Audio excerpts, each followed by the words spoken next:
According to a report issued in 2016 by Value Penguin, the second deadliest freeway in the United States runs right here through our beloved city of Houston, Texas, and it is Interstate 45.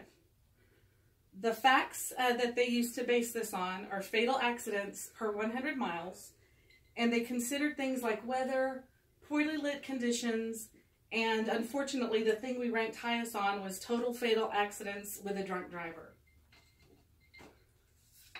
Many Houstonians, including myself, drive I-45 daily to and from work.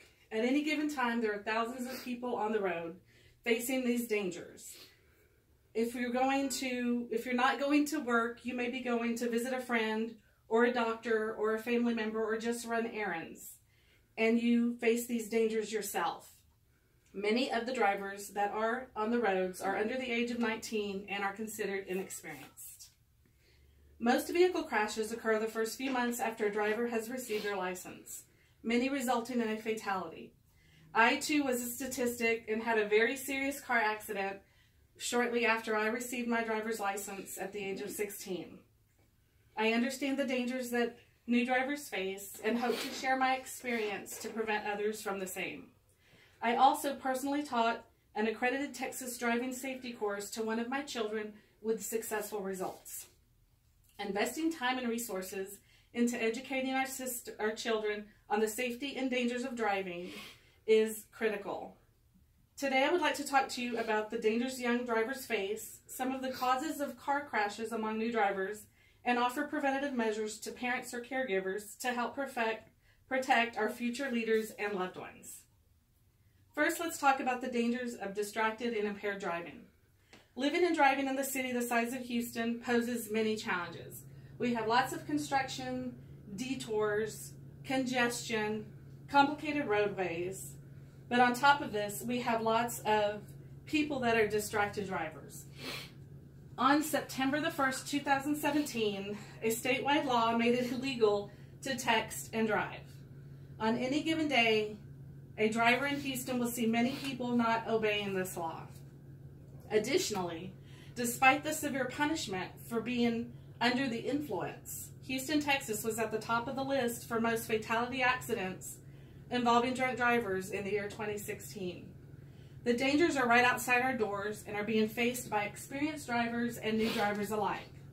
The difference is that new drivers don't know how to handle these situations as well.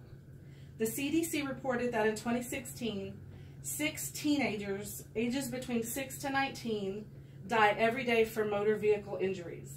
That's 6 fatalities every day. Although there were various reasons cited, this is a devastating number we cannot ignore. Now that we've talked about the grave concern faced by many Houstonians, but especially new drivers, we are going to discuss the 8 danger zones. The CDC has published a list of 8 danger zones that affect teenage drivers. Driver inexperience, driving with teen passengers, nighttime driving, not using a seatbelt, distracted driving, drowsy driving, reckless driving, and impaired driving. Each of these zones has suggested preventative measures for parents to take. The Children's Hospital of Philadelphia research states that the majority of new licensed teen drivers exit the learner's permit period with significant skill deficits. This leads to a higher rate of crashing. The consensus is that all new drivers face these challenges and need to gain valuable experience. This is where the parent or caregiver steps in to be able to be detrimental to the success of these young drivers. A good place to start is to commit to obeying all traffic laws established. Now that we've discussed the dangers of driving in the 8 danger zones, let's discuss some supportive online tools. Many students are involved in extracurricular activities and some may work or both. Finding the time to send them to a state-approved driving school can be costly and hard to manage time-wise. An affordable alternative is an online class that costs about $80 and it is parent-taught. This is very simple to start. Once you start in the course, you electronically submit a form to the TDLR, the Texas Department of Licensing and Regulation. They send you a packet in the mail of what you'll need to do to complete the class. The child gets the learner's permit at the DPS office and you begin the course. It is federally regulated, state regulated by the state of Texas, and it's very specific. You have 32 hours of online coursework and 44 hours on the road.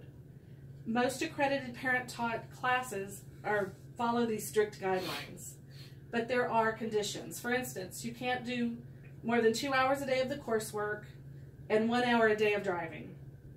Don't expect to complete the course in 2 weeks. It may take 2 to 4 months or longer.